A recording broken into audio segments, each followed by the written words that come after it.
which of these refer to coaxial cabling? Well, I definitely know it's not fiber optic cabling because it's a totally different type of cabling. Fiber optic cabling is where you have a very thin strand of cable, and inside of that is either glass and or plastic.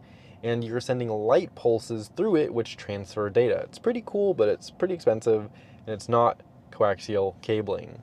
So we have does not provide protection against EMI. That is false. It does. So there is an answer that says it does provide protection against EMI. Check that as okay, because that is our answer.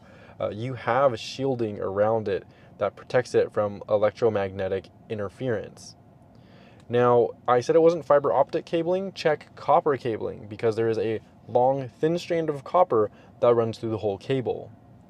So we've ruled out 4 of them, with 2 being our answer. So the last 2 are if it uses,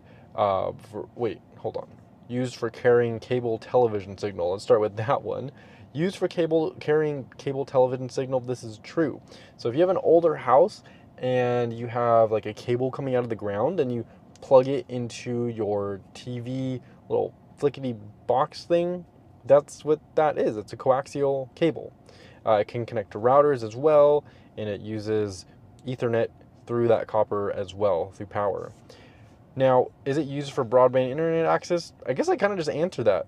Yeah, it is. You get Ethernet through it, or you get internet through it, and you can hook it up to your home router.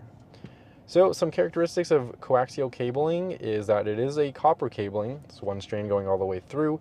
It does provide protection against EMI, electromagnetic interference, because it has a protective sleeve around it, as well as just the whole thing has the outer jacket protecting it. And it's used for broadband internet access. You can plug it into your home router.